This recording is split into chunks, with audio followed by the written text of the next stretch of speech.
Wow! Oh my god, you must have missed me so much. It's been over a month, just about, no? Let me first start off by telling everybody, Happy fucking New Year! Wow, 2019 is here. We're all here. We got here so fast. The year just went by, just flew by. Everything happened and then all of a sudden it was over. Thank you all for rocking with me this far. However, few of you there are. Thank you. It doesn't matter, okay? Thank you all. A lot has changed since we've last spoken. And I need to give you the rundown. Initially, the series was to be... just getting used to my hang time here. This has been the first time that I've had my hair down since October 20th, and I took it out like last Friday, which was January 10th? Yeah, January 10th, newfound hang time. I've got these luscious curls from it being up for so long, and yeah, I'm loving it. I'm loving it, bitch. So, alright. Hello, everybody. Welcome. This is Music is the Answer. To those of you who are new here, this is what we do, okay? Welcome. Aloha. Here we are with episode 46. And, I've been gone for a while. I've been away. I've taken a sabbatical, but it hasn't been a vacay. So, we've taken a little breakity break, but it hasn't been a vacation. And I'm gonna get into why I've been gone for so long. So bear with me. To those of you who are new to the channel, welcome, all of you. I love you all. Thank you for joining and watching me and giving me the time of day. To those of you who know me, welcome back. Here we are again for a reunion. Yes. And it has been long overdue, child. Yes, oh my lord. And just before I get into it, I'm gonna take a sip of my gin tonic with my pinky out. When you get that perfect ratio of gin to tonic, and it's just so sippable, so easy, and it goes down just like liquid. I don't know what the metaphor to describe it with. It's just like smooth, like a liquid, just like ambrosia just going down your throat, just so smooth, and it doesn't have a bite to it. And I would have ice, but I forgot to make ice in my ice tray, so I don't have any ice, and my refrigerator doesn't have an ice maker, so. But it's still good, and the tonic water and the gin are both cold, so don't come for me. Let's get into the meat of what we got going on here. Christmas time and holiday season, latter half of December is always a crazy time. Even, despite the fact whether you may celebrate Christmas or Hanukkah or any of those holidays that situate themselves in the last 2 weeks of the year, because the majority of the world celebrates them, everything is by default crazy as balls, right? So I thought, and I came up with this plan like relatively, last minute. I didn't really, figure out the logistics until like the last 2 weeks of the month, where I was thinking about going home. And for those of you who really know me, this is a really big deal for me because I haven't been home in 4 years. And, I've been telling a lot of people where I haven't been home to see my family properly, in like 6 years, but it turns out that it's been 4. And the only reason that I knew the difference was because Mark Zuckerberg told me on the Book of Faces when I saw one of my old photos, and that was like the last time that I was down there with my family, and it was a family photo, and it was from 2014, so that let me know that it's been 4 years instead of 6. So thank you, Zuckerberg, okay, using your powers for good for once. I went to see my family. I drove down, I rented a car, took a nice little cute road trip. It was really good, it was really cathartic, it was really refreshing. I went on my own, I didn't take anybody with me, so it was one of those like pilgrimage experiences where, it's a huge meditative process for me to even gear myself up to pack and get the car ready and, get the logistics to, rent the car and drive on down the road. It was about like a 10-hour drive, and that was with, you know, rest stops, and it took about 3 rest stops on the way, so it didn't take that long. It took about 8.5 or 9 hours, and I was speeding the whole time. I was doing about what, like 85, 90. So, you know, it worked out. And I was really enthusiastic to get down there as soon as I could, because I had places to go and I had people to see, honey. So, yeah, it was very exciting. It was hugely exciting. I was I was a little bit skittish about it, to tell you the truth. Like, it turned out to be very emotional, just like I had anticipated it being. There was, you know, lots of smiling, lots of laughing, lots of hugging, lots of reunion-ing, lots of eating, lots of marijuana, lots of Mary Jane, lots of weed. I was really pleasantly surprised to see how much my family is into smoking now. You know, even though I don't smoke, you know me, I do my vape thing exclusively. I don't like to smoke blunts or, you know, bongs or pipes or anything like that with like CO2, because, you know, as a wind player and as a health conscious person, I don't want to try my lungs, and I do value my lung capacity. And even though, you know, the greatest lung capacity that a human can have is at the age of 17. I'm closer to 34 than I am to 17, but that's not the point. The point is, okay, I value my health and my wellness, and I want to, you know, age, you know, as gracefully as possible. So in order for me to do that, I can't be doing stupid shit like smoking and charring my body from the inside out. So, yeah, that's why I don't smoke anymore. But I do socially smoke, just like I socially drink. So, you know, a little puff and a little, you know, isn't that bad every once in a while. So, you know, I kicked it and I partook with the fam, and boy, what I say, man, it was great. You know, it was great to see everybody relax, see everybody in their groove. And I just really appreciated, you know, being well received by everybody and being able to see everybody at once. Like, that was a really nourishing experience for me, and just to kind of like physically reacquaint myself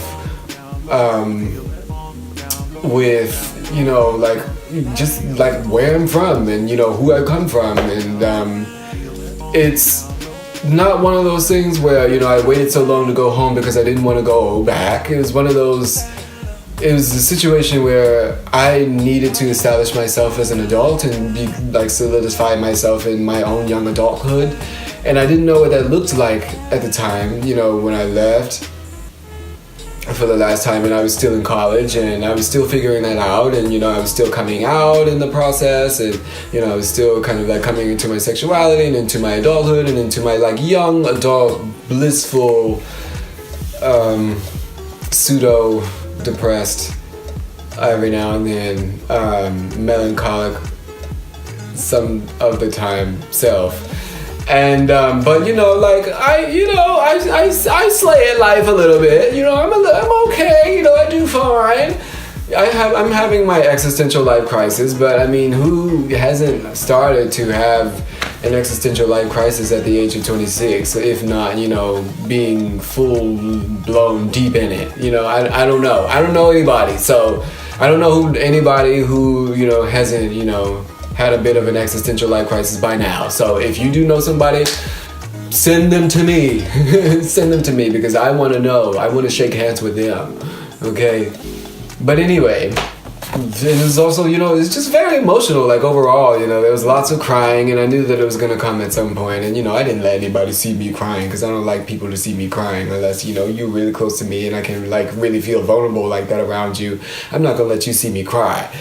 And, you know, there are people that are very close to me, you know, that I have in my life that I keep close, and I still don't let them see me cry, because like we just don't have that kind of relationship. And if they do see me cry, and if I do break down in front of them, it's because something is really wrong, and it's because I really feel helpless, and like I just need like help in that moment, and I just need to just fucking cry, and I just need to like get some shit off my chest. And so if I'm really close to you, and I don't have, you know, that relationship with you, and I don't like cry on your shoulder, it's not because I don't trust you, and it's not because I don't like you, and it's not because I don't love you. It's because we just don't have that kind of relationship where I can just come to you and just like be vulnerable and you know, just have me like put all my shit on the table like that. Like, I just don't do that for everybody, and you know, I think that there's nothing wrong with that. So don't be offended. Don't be offended, please. And I'll tell you why I was crying, because I don't come from a rich family. I don't come from a family of means, and to see everybody like still alive and well, it does do my heart a great deal of joy. And to see everybody kind of like grow into their own lives and to kind of like be a little more secure into what they're doing and a little more settled, and to especially like the younger folks in my family, like my cousins for instance, like I haven't seen them in a while, and we used to shoot the shit, like we lived together, we grew up together. So to like see them, my younger cousin and my older cousin, like they got girlfriends and stuff, and they have their jobs, and they have their lives and stuff.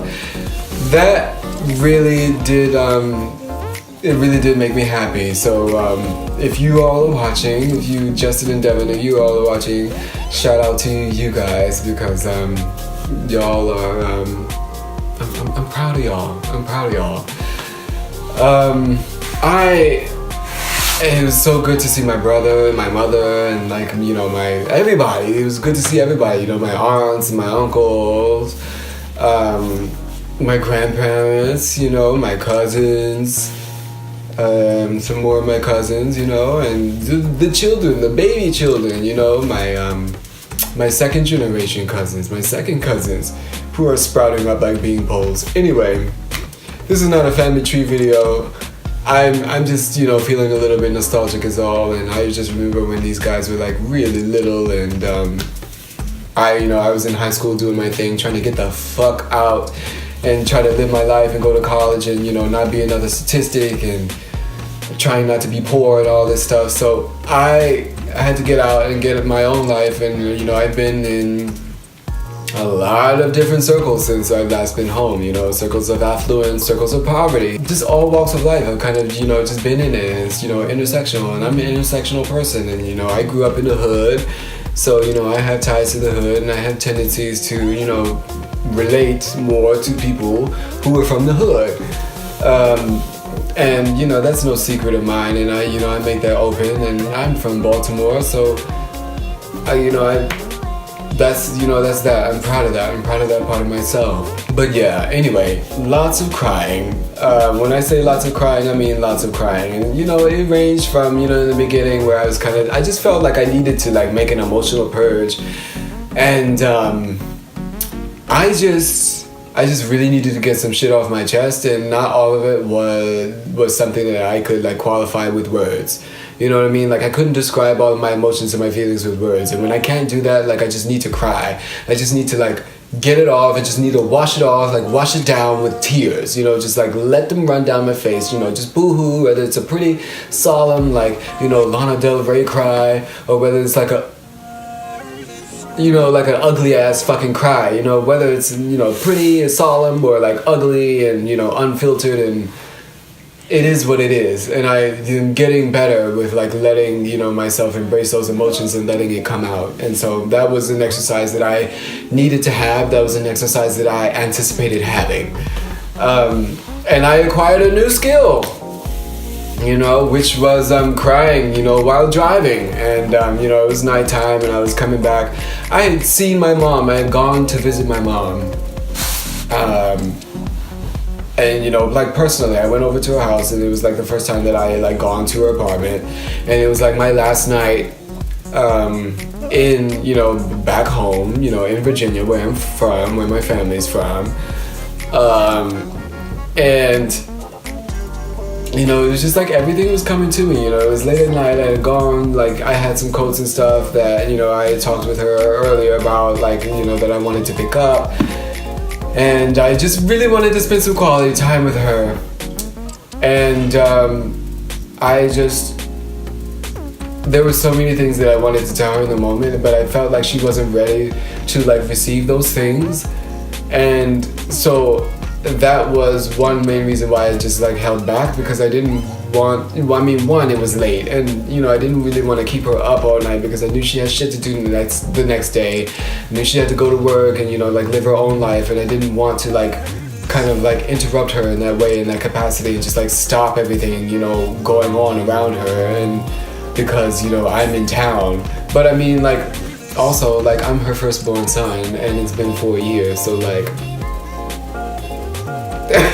hello, you know what I mean? So it's just like, I mean, where do you draw the line?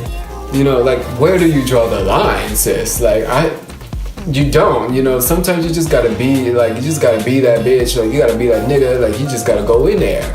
And that's one thing that I'm still working on as a young adult, just like, no time is the right time. So like, you have to embrace the now. And no matter how much she said that she wasn't ready to kind of like do an interview, because I came up there with the camera, honey. I came in there with the camera. I was ready to film. I was ready to like do a little speaky, and I wanted to talk with her about like my music that I have coming up, that I'm working on, that's in development right now, my debut album and my mixtape and all of that glorious stuff. But she wasn't ready to be on camera, so I kind of like acquiesced to her wishes, and I didn't really push the issue. Both of us looking back on it, I kind of wish that I pushed the issue a bit more, and she kind of wishes that she had of pushed past her initial fear of like not being prepared to be seen on camera, because she is having some kind of issues with her self-image right now. Okay, I'm not gonna tell too much because it's not my business.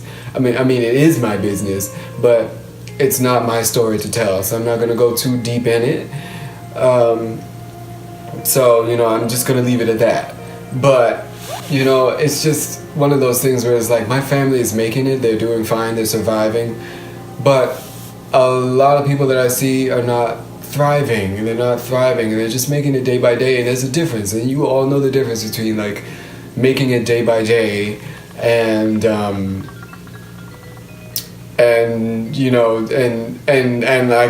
like having a life, and being excited, and like having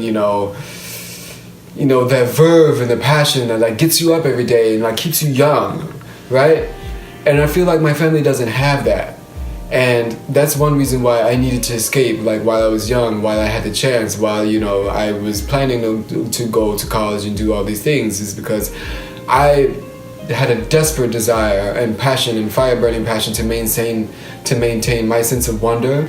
That sense of wonder in the world, that's something that I have, is something that I've made hella sacrifices to maintain. I've had to distance myself from a lot of people that I was once close to. And I've had to, excuse me, I had to travel far and wide in order to kind of like, reinforce that when I felt that when I was running low on energy, when I was being depleted, when I was feeling zapped and lonely and used up. So, I'm a creative spirit, I'm an artist, I make these videos, I make music, and I do a whole bunch of other things, like I dance and I do visual art, and all these things are very important to me. They're very important for me to like amalgamate my cohesive image as an artist and as a person who can express themselves adequately and in a stellar fashion through art. And that's really, through all the other shit that I do, all the other day jobs I have and have had, that's all I really want to do in life, It's just like be good at what the fuck I do and make money doing it, because I'm good enough to a point where I can make a fucking coin doing it and sustain myself. And so that is the goal. That is the goal of goals for me right now.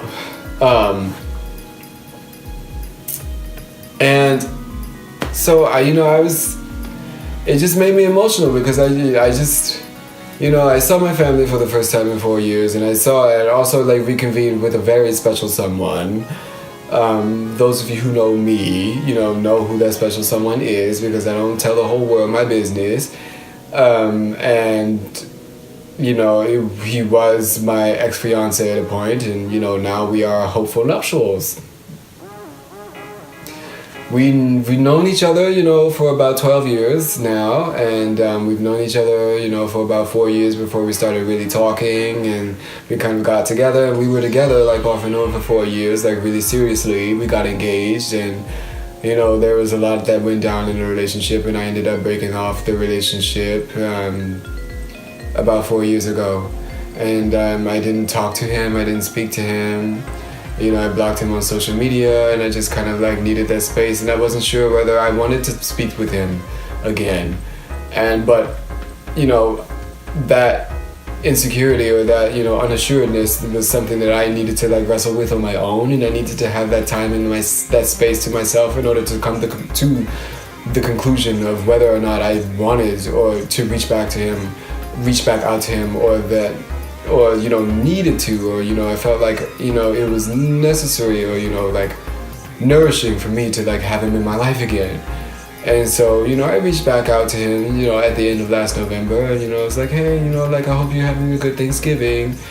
I've been thinking about you, blah blah blah, and we just kind of been like catching up and talking from there. And of course that's been very emotional. It's been very there's a lot, there's so many feelings there, there's so much investment there, and I just feel like, long story short, I do think that like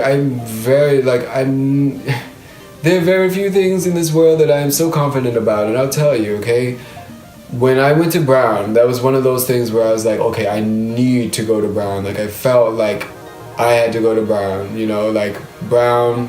And I'm repping Brown right now with the Brown 250 shirt. Hello, imagine. Can you imagine? Yes, I can imagine. Brown 250, class of 2014, bitch. Yes, ow, ow. But anyway, it's been hard for me, and I like regret nothing. And my bridging the communication between us, and I've felt a huge difference in maturity level between within the both of us since we were together last.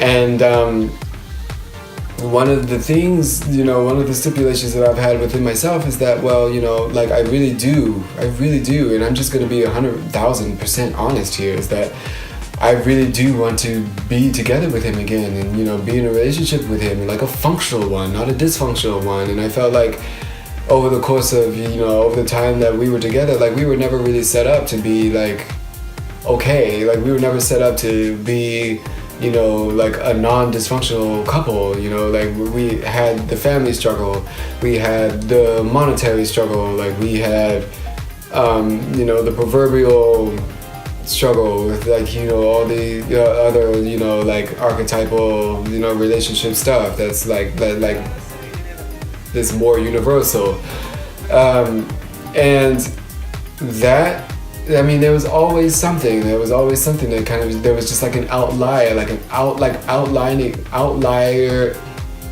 what is that word, bitch? There was an outlying problem. There was always an outlying problem that like put a really heavy strain on our relationship, and I just always felt like we never really had a proper chance to be together. So what I'm working on right now is to kind of like stabilize my life like enough to the point where like I can facilitate that stable connection, and I just really want us to like be able to enjoy that together. And whatever comes of that, how we grow together, after that, and in that, bastion is our business, and whatever comes of that comes, like if we stay together forever, which that is what I'm hoping and praying for, and what I'm working toward, and what I'm really foreseeing for the future, because I haven't felt this certain about anybody like this in my life. And there's a lot of guys probably watching this right now who would be very upset, and I'm sorry. I'm sorry, but like I'm also like not sorry, because like I found the love of my life, and he is here, honey. He is here, and he is back. So, and yeah, guy friends, romantic interests, and close friends and overprotective friends alike. Like here it is. Okay, I'm putting it out there, all on the line for you to hear, for you to see, for you. Okay, I am telling you. No, because I really do believe in this man, and when I believe in somebody, when I believe in you, I will not let you go until I don't believe in you anymore. And even, I mean, in this case, you know, if something were to happen and, you know, we were to split permanently, you know, I don't think that I would just be able to just like erase him, you know, from my history, from the face of the earth. Like, that's not that situation, and it's not like I tried to do that before. It's just that I needed to figure out who I was, and I needed to like get some perspective on the relationship and like have my experience and, you know, learn a bit more about myself, and, you know, go around the world and, you know, like a bit more about my preferences and who I like and what I want and desire in like a man and in a partner in general, before coming back. And it's not like in the beginning, like I took it for granted that I was going to come back. Like I said, I didn't know. But that uncertainty was something that I needed to have the liberty, you know, I needed to have the freedom of having in the moment, okay, so that I could like make the choice for myself, so that I wouldn't be coerced, so that I wouldn't, you know, have, you know, such a small like parochial vision, you know, in terms of like who's right for me, you know, like you don't know who's right for you, you know, up until a point, because like, I mean, how am I to know who's right for me when I barely know, you know, who I like and what I like in a man? I mean, you know, and I had all these abstract traits, you know, things that, you know, I found desirable that, you know, I worked hard to like put into myself, for example, you know, and I've grown into the man that I've wanted to be, that I, you know, wanted to see, that I've seen myself coexisting with, and thriving with, you know, over these past years, and I'm very proud of myself for that. However, I say that does not go without saying, because I want to clear something up. I do not want to be with a mirror image of myself. I do not want to be with a splitting image of myself. If I want to date myself, if I want to fuck myself, then I would just like be single, you know, like there's no point in me like trying to find somebody else or like finding solace in another partner if I want somebody who's just like me. So no, I do not want somebody who's just like me. I just, you know, it's part of me putting in the desirable traits that I, you know, want in another person, in another partner, in a partner, into myself, and feeding those and cultivating and growing those within myself is, you know, a self-image thing. You know, like I've had a huge boost of confidence, you know, over the past 4 years, and I'm way more confident, you know, in who, you know, the man I am right now today, you know, than I was 4 years ago. I mean, 4 years ago I was a child still. And, you know, in some ways, you know, I still do feel like a child, even though I'm like 26, you know, of legal age and blah, blah, blah, bullshit, you know, government, blah. But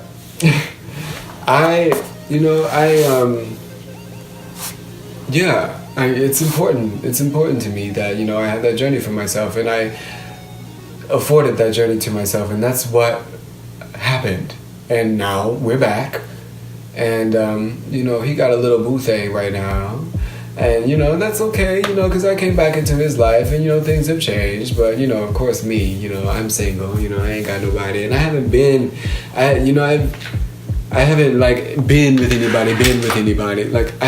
with anybody since we've last been together. You know, like I've been with guys, like I've had like one-off dates, and I've kind of like been seeing guys very casually. But I haven't been in any other relationships.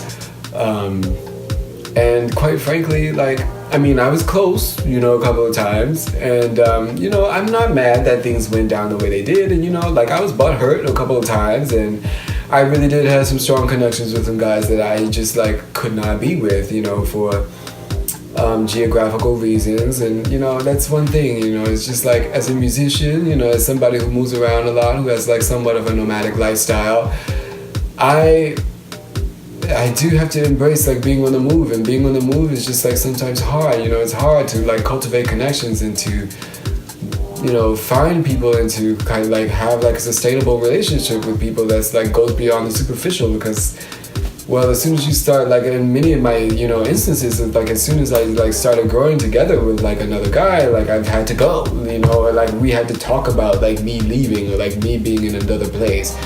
And so there goes my life, you know, like fucking forever long, you know, like long distance fucking nomad. But I don't know, with me and my hopeful nuptial of a man, and we are planning to oh my god, okay, well let's say we're gonna centralize, okay, and I'm gonna leave it at that. Okay, moving on. So a couple of weeks ago I got fired from my job, you know. That has been something. It is really hot in here, and I really do want to like take this shirt off. Hold on for a second. I love repping brown and I love wearing this shirt, but I am fucking sweating. I need to take this shit off right now. I'm sorry. I'm gonna take a bit of a commercial break. Hold on.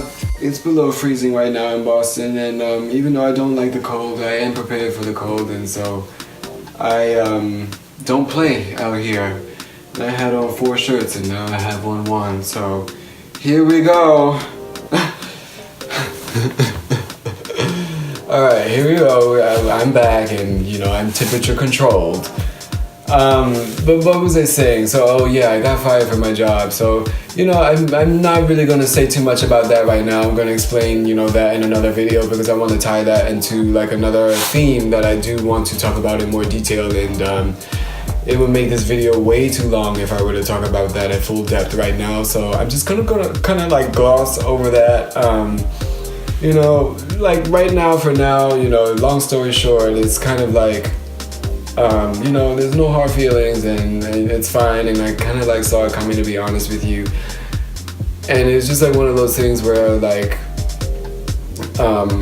it was best. It was like the best decision to, you know, for the company to make. And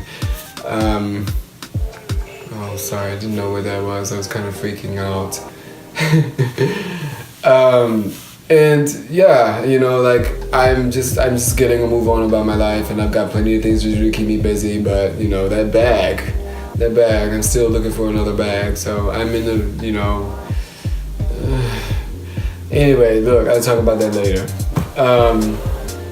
But I'm back. Hello, you know, welcome me back. Episode 46. What's poppin'? So I do want to say a couple of things about the channel and kind of give like a brief like state of affairs.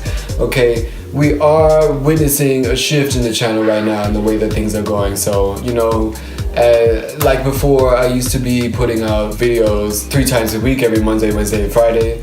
Look, we're not doing that anymore, okay? Because Homeboy's got to finish this album. Like, I've got the mixtape to finish, and I want both of them to come out this year. And here we are, you know, halfway to February, and neither the album and the mixtape are done. So, like, we gotta really, like, put the fucking pedal to the metal here and get production, you know, on a move on. Because there's only so many things that I can do, and I'm not really doing this full time the way I want to be doing it right now. So I really do have to spend the time that I do have wisely and prioritize accordingly. You know, I'm gonna stay trill, and I'm gonna stay true to myself, and true to you guys as well. True to you guys. I'm gonna stay true to you folks as well. So peace. Ciao a tutti, and I'll see you again soon in the next video. Fuck me over, fuck me good, don't fuck me over. Tell a double tick dealer that I clocked in. Poor skin, right my tongue, I'm docked in. Put his tongue down my throat, lip locked in. Fuck it in the mirror and we both watching. Lay him down, catch your breath before I twerk on him. Look him in his eyes while I go to work on him. Pulsate, tick-tock, dirty wine on him. Put my body and my heart on the line for him. Look, I'm a match for you, so that I burn up the whole pack for you. Drop a stack, blow off a couple racks for you. I'm a whole meal, baby, no snacks for you. Could have flown to Napoli, but came back to you. Bordeaux on Mars, no back to you. Get my life in leash ball on the way to Berlin. Pick up my dope dick dealer, tell him he can move in, but nah. Look, man, I slay this shit. Come in for me, better come equipped. Get to the crib, take it all off strip. Tickle your balls with my tongue while I ride on dick, the treat and the trick. Stare at the